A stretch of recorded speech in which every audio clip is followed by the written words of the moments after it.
ومع ذلك هل دام الصليبيون في القدس وفلسطين؟ كلا والله ما دام. مكثوا ما يقارب 100 عام وقتلوا وسفكوا. اليهود كم لهم في فلسطين؟ من سنة 48 أو 45 كنا نحسب إلى يومنا هذا لم يمكثوا 100 عام حتى الآن. هل قتل اليهود في المسجد الأقصى كما قتل الصليبيون؟ كلا لم يقتل.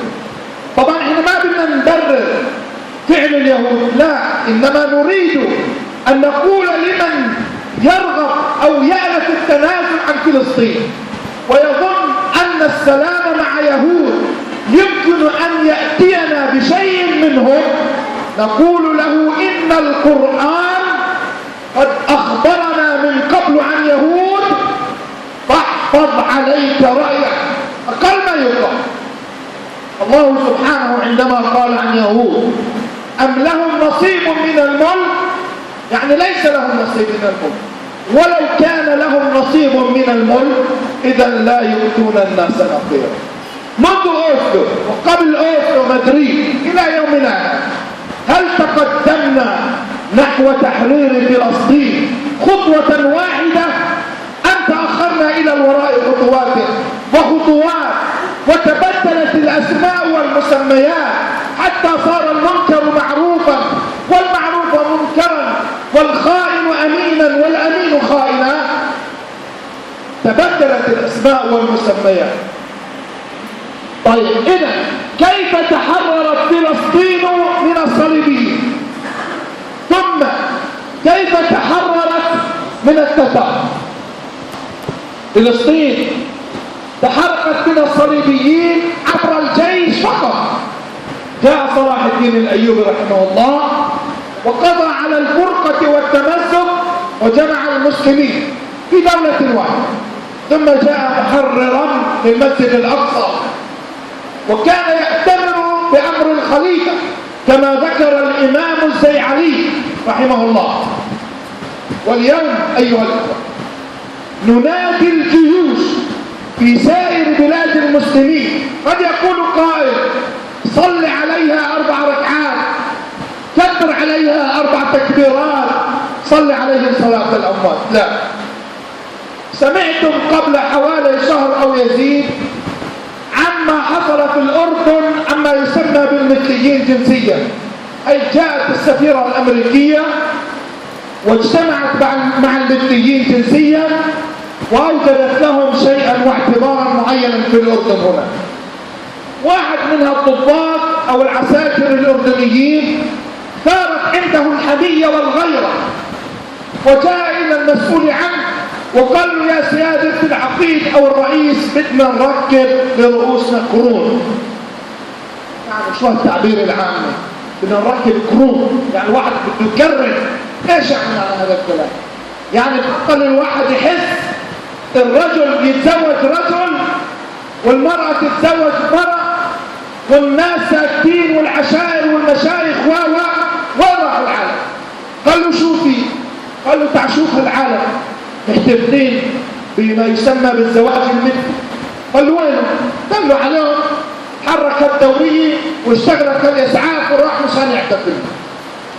حمية الإسلام الطبيعي هذا يدل على أنه بذرة الخير كامنة في النفوس وتنتظر اللحظة التي يكسر فيها القيد فتنطلق هذه الجيوش من قيدها محررة مدمرة. ذهب هذا اللي عنده الغيرة والحمية يريد أنه ينتقم من هؤلاء، يعني أتباع قولون، اعتقلهم وإذا بالتلفونات شغالة. ألو أنت فلان؟ شو اللي عملت؟ كيف تعتقل هؤلاء؟ ميليشيا ورا ميليشيا، ميليشيا ورا ميليشيا تحت مسميات حقوق الإنسان إلى آخره. شعر هذا الرجل إنه بده يروح فيها وإنه ما في سند له ولا ظهر ولا بد أن يتدارك أمره، لأنه إيد لحالة ما بتجدد، واحد لحالة ما بتجدد.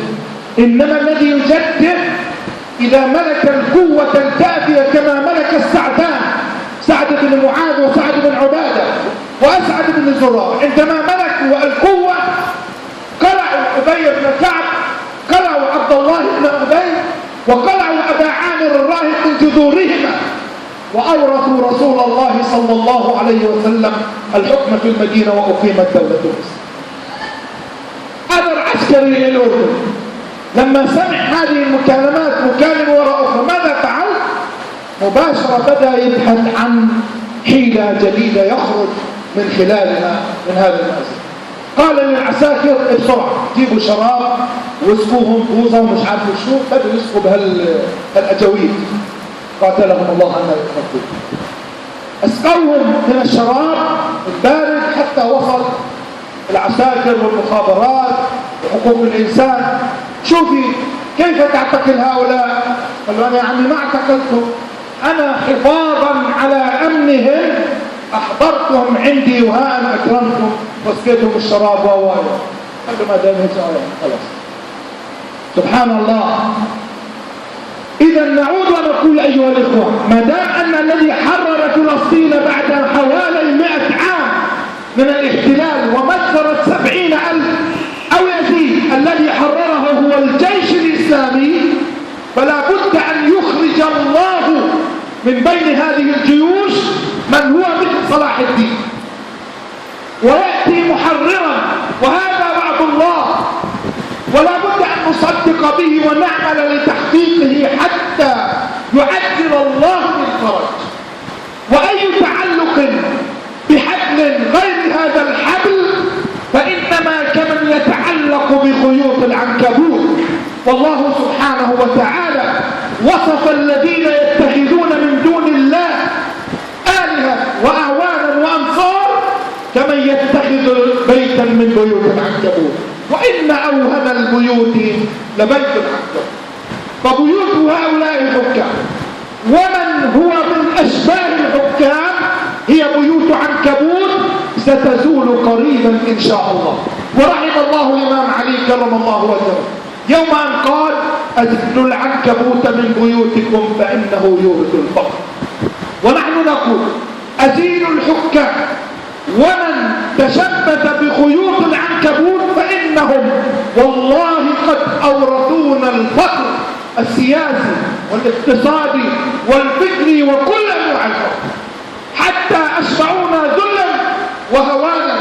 فأسأل الله سبحانه وتعالى أي ألا يؤخر عنا فرجا، وأن يعجل لنا به، وأن يجعلنا ممن يشهدون ذلك اليوم العظيم بفضله ومنه وكرمه، إنه سميع كريم. أقول قولي هذا وأستغفر الله العظيم لي ولكم إنه الغفور الرحيم.